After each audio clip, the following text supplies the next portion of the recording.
Major funding for KPBS Evening Edition has been made possible in part by Bill Howe Family of Companies, providing San Diego with plumbing, heating, air, restoration, and flood services for over 40 years.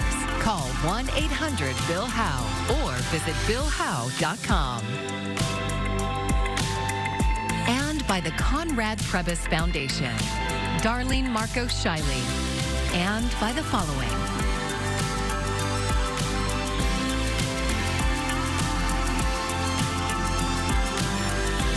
By viewers like you. Thank you.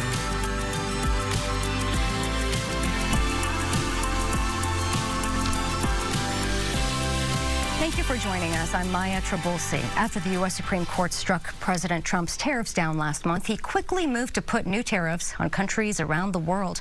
But California and a coalition of states from around the country say those tariffs are not legal either. KPBS reporter John Carroll looks at a new lawsuit against the latest tariffs.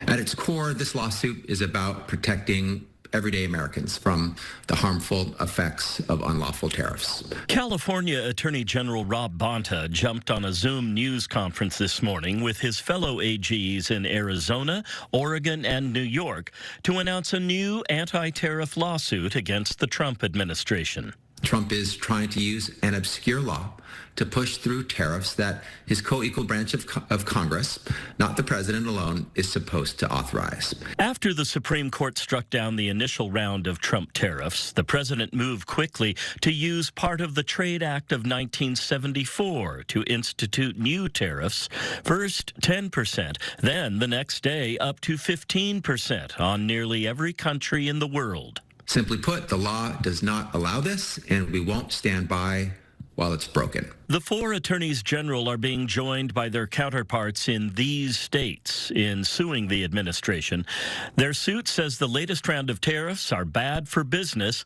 It calls them economically reckless. Here at RCP Block and Brick in Lemon Grove, the issue for management is the same as it is for management across the county and indeed across the country. That is the uncertainty brought by tariffs. I think for the last year we've been on a day-to-day, week-to-week basis, so it's hard to make business decisions when there's so much uncertainty. Kathy Olson is the chief financial officer for RCP Block and Brick.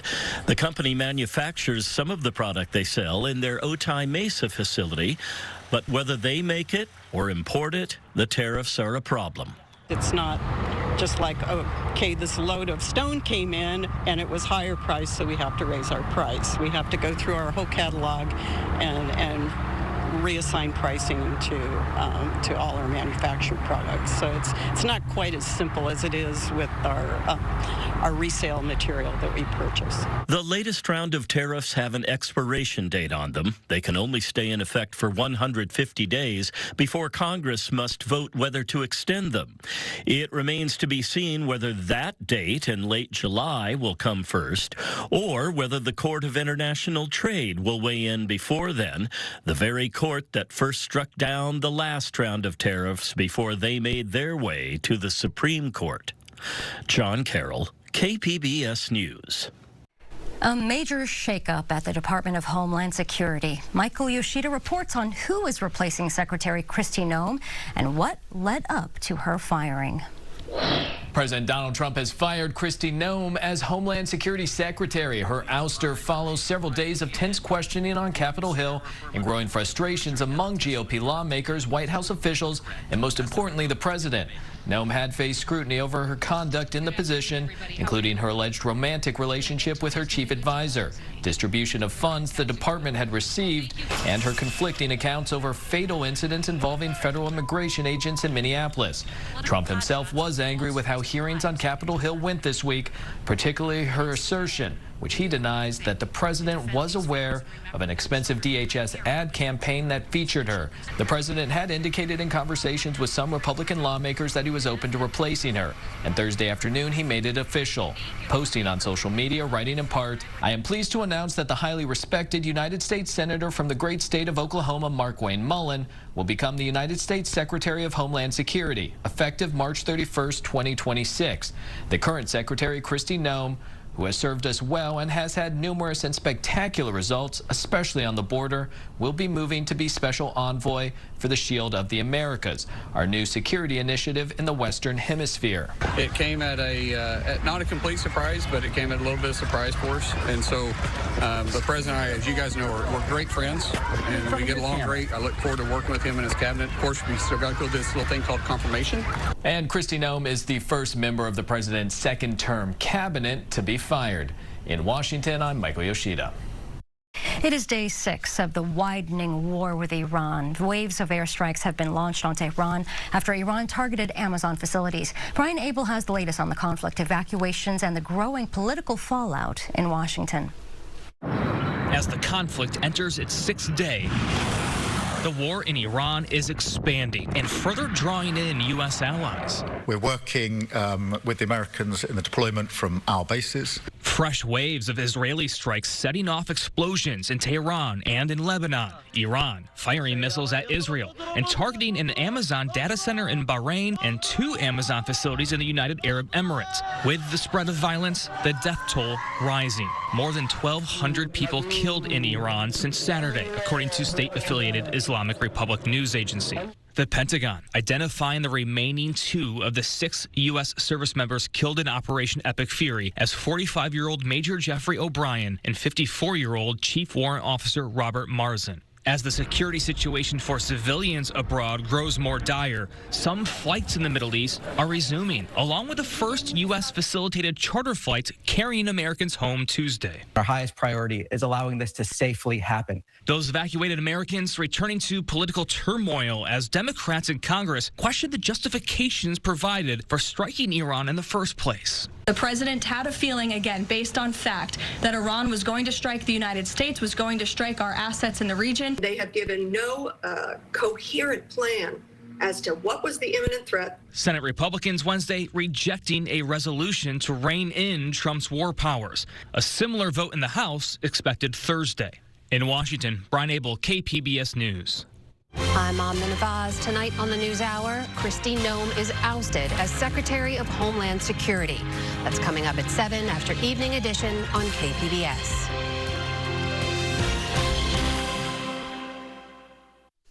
There's a new resource in the North County for young women experiencing homelessness or housing insecurity.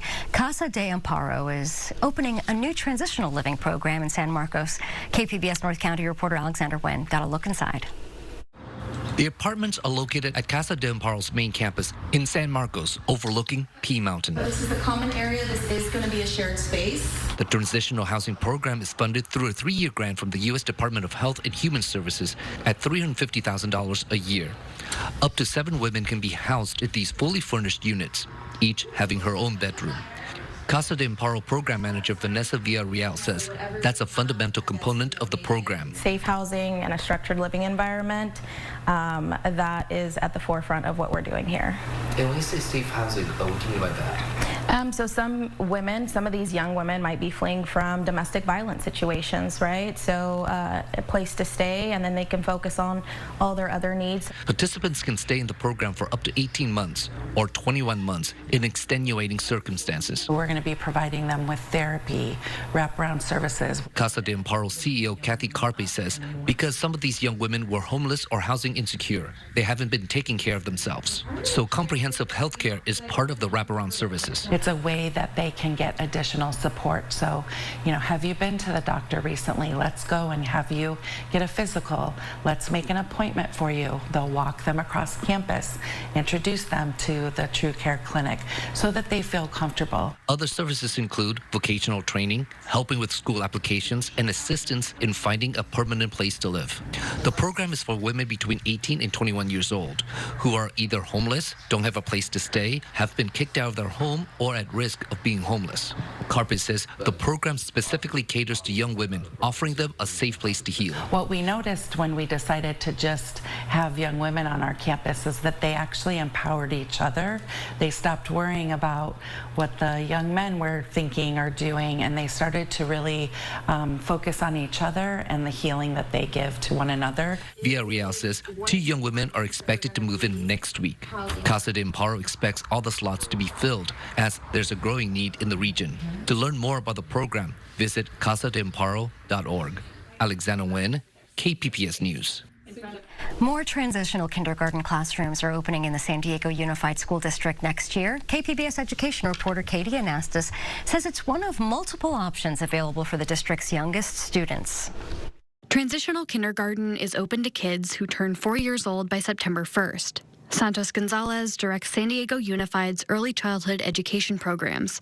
She says TK can be a bridge between preschool and kindergarten, both for kids and their parents. It's a great way to connect with your school community as a parent and a family, right?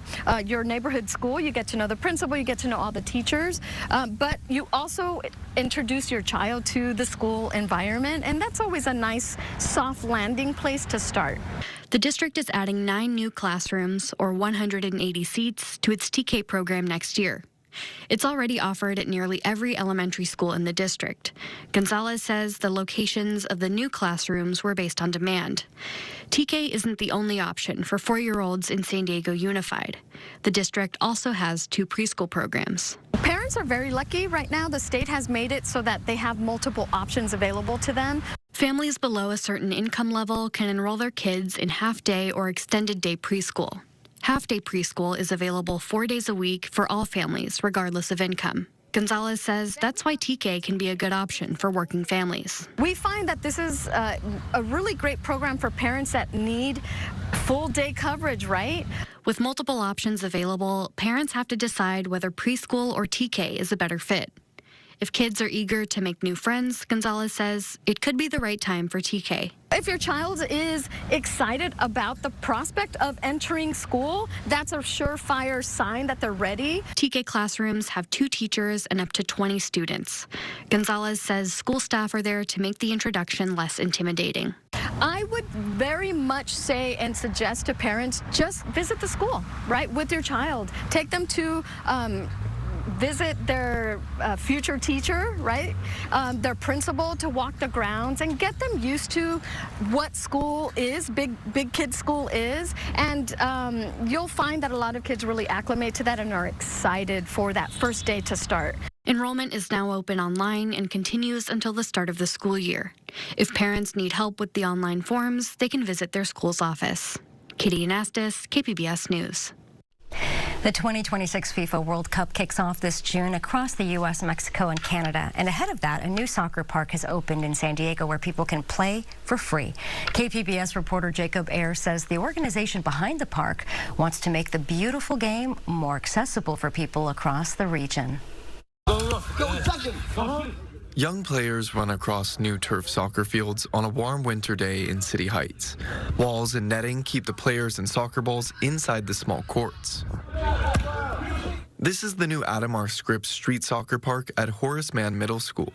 It's only been open a few weeks, but it's already very popular. Most of the kids that usually go home after school, I see more of them come here and play with their friends, or like come chill around and watch, or like hop in games. Asimwe Magisa is an 8th grader at Horace Mann. He's been using the new park for hours every weekday.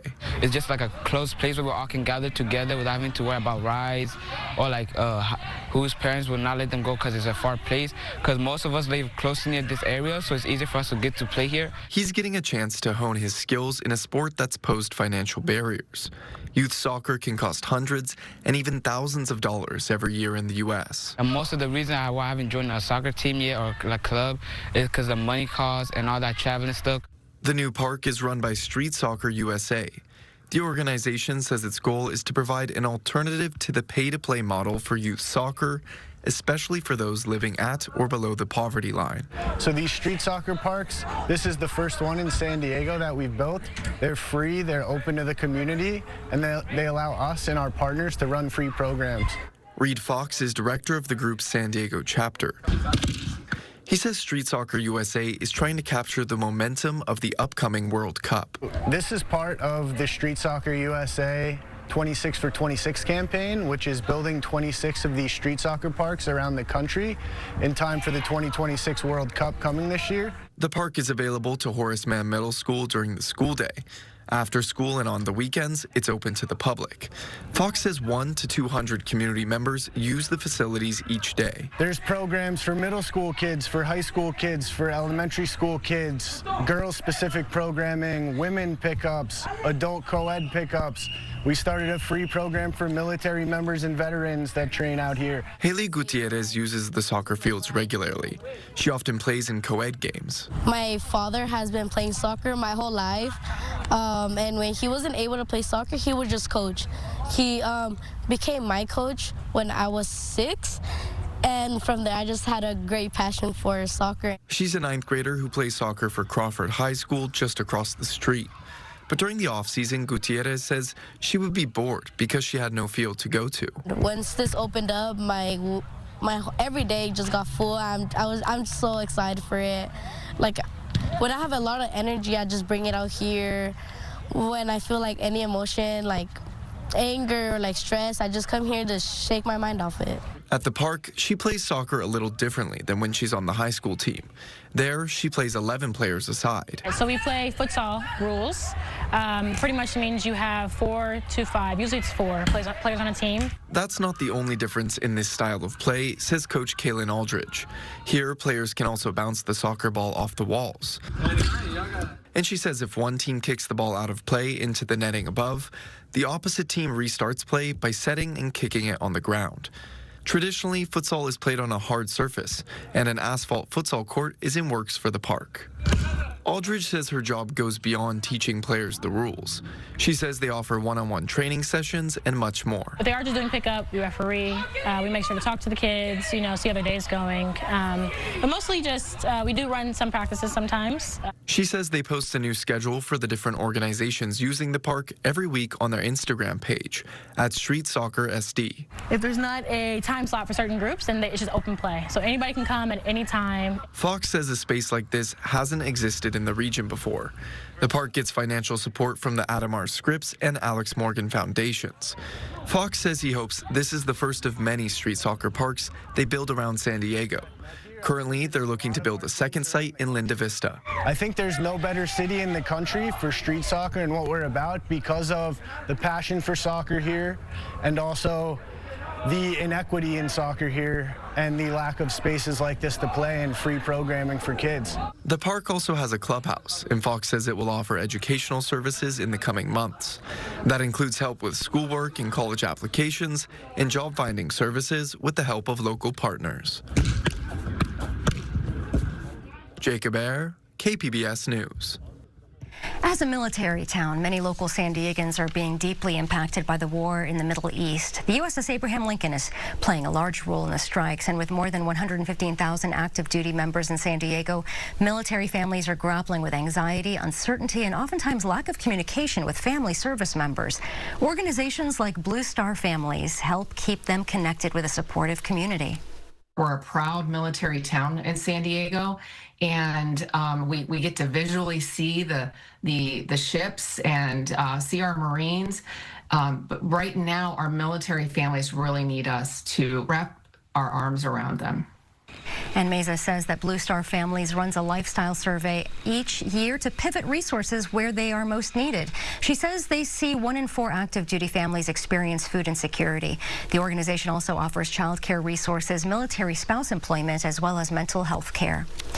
U.S. mortgage rates are below 6% for the first time in 3 years. As rates drop, home buyers may be wondering whether they should refinance their mortgage and lower their monthly payments. Jen Sullivan looks at the pros and the cons. Mortgage rates are starting to come down. For the first time since 2022, the average 30-year fixed mortgage rate fell to 5.98%, according to Freddie Mac. So if your rate is higher than that, should you think about refinancing? I typically tell people that you need to have at least 1% or more in terms of the gap between what you have and what you could have. Stephen Cates with personal finance site Bankrate says home buyers whose 30-year fixed mortgage is at 7% or higher may be good candidates for refinancing. Even a small change in your interest rate can save you thousands of dollars a year depending on your loan.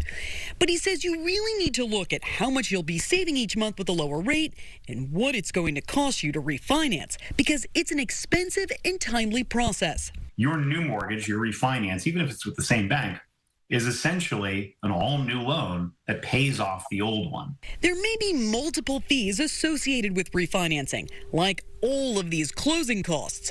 Bankrate estimates it typically costs you between 2 to 6% of the new loan amount. So if you're refinancing a $300,000 mortgage, it could cost you between $6,000 to as much as $18,000. The lower you can get, the easier it's going to be to see those savings in real time. Kate says you don't have to refinance with your current lender. And because of that, he suggests shopping around for the best rate.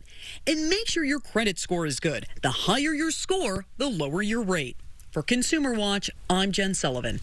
Daylight saving time starts on Sunday. Mandy Gaither has more on how to prepare now so you can spring forward without losing any sleep.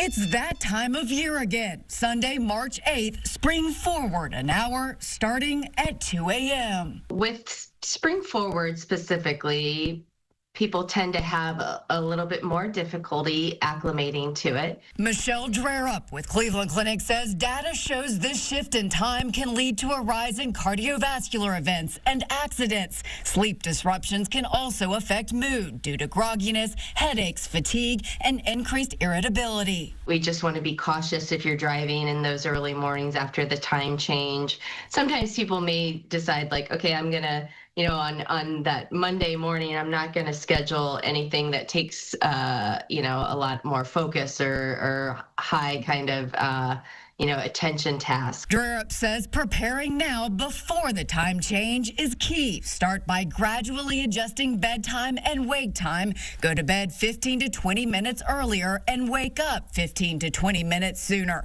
She says it's especially important for children and teens. So it's not a big hour chunk at one time. Maximizing light exposure in the morning is also key. Drerup says opening the blinds and going outside to walk will help wake you up. And while it's tempting, she says, to avoid midday snoozes and not to compensate with over-caffeination. Which may help in that moment or for that day, but then potentially puts us at risk for having more difficulty falling asleep that night, depending on timing of when a nap or caffeine use is occurring. For Health Minute, I'm Mandy Gaither.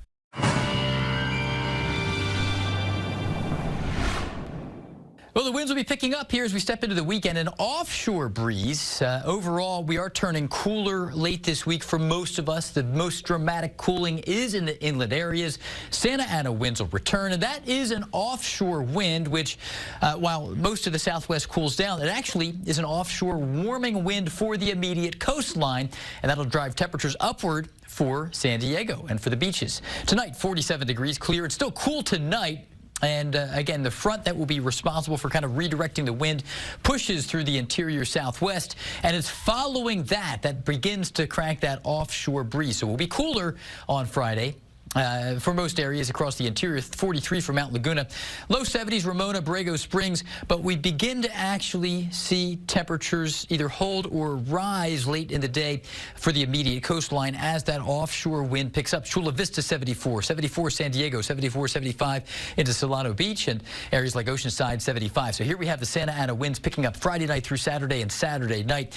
Inland areas seeing gusts of 50 to 70 miles per hour, potential for downed trees and power outages in some spots, and again, the strongest winds will be up to the north of Los Angeles. So for Saturday, that offshore wind, we're dry and cool in the interior, but don't let that deceive you. The immediate coastline will be warmer because of the offshore breeze, and that even lingers into Sunday. A windy setup across the interior. Canyons and passes still breezy, if not gusty at times. Let's get into the details. Here we have the coastal forecast. That offshore wind drives temps upward, back up to 80 on Saturday. We're going to see the winds drop off, and we'll hover back around the low 70s for Monday and Tuesday. Inland areas, 79 to 80 this weekend. Just enough offshore downsloping wind to warm you up. You're going to find a different trend, though, as we head into the mountains. Temperatures down a bit. We even see a few spotty showers on Saturday. Intermittent clouds and cool on Sunday. And the desert's not as warm as the coast with this setup. Again, the warmest of this windy setup will be along the coastline, so the desert's actually cooler. Borrego Springs, several degrees lower than it will be in San Diego. I'm AccuWeather meteorologist Jeff Cornish for KPBS News. After years of construction, the San Diego Zoo Safari Park unveiled its elephant herd's new home today.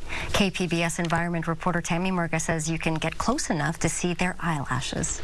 Before spotting the elephants, the first thing you notice at the new Elephant Valley is a long meandering walkway. It's marked all over by the elephants' massive footprints. An archway featuring the elephants' handiwork. Trees the elephants knocked over to create space for smaller species to thrive. Patrick McTighe is with a safari park. He says these features were intentional. They tell the story of the elephant, an intelligent, family-focused animal, nature's engineer. To help us, humans, better understand and appreciate these gentle giants, you need to slow down and look at the details. You can see Micaiah, you can see her eyelashes. You can see Zuli's wrinkles on his skin. The 13-acre valley lets people walk alongside the elephants in some areas. You can see them passing below a bridge and at eye level from open-air restaurants. Kristi Burtis is also with the safari park. She says plans to reimagine the herd's new home date back to 2018. The way that Elephant Valley was created was to really stimulate movement within the habitats. They have the space to roam, bathe, and sleep, and feeders are programmed to release food randomly. It creates unpredictability, like in the wild. We want to encourage them to figure out how to find food and water, so it's not just always put in front of them. As highly social beings, this setup, she says, provides the herd with more opportunities to grow stronger as a unit. There's no extra charge to enter the Elephant Valley. That's included in your general admission ticket. From the San Diego Zoo Safari Park, I'm Tammy Murga, KPBS News. Oh, so cute. Tonight's stories are on our website, kpbs.org. I'm Maya Trabulsi. Enjoy your evening.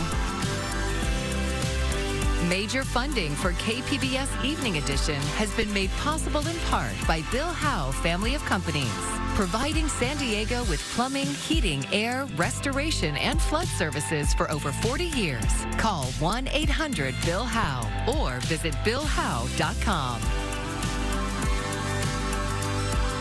And by the Conrad Prebys Foundation, Darlene Marco Shiley, and by the following.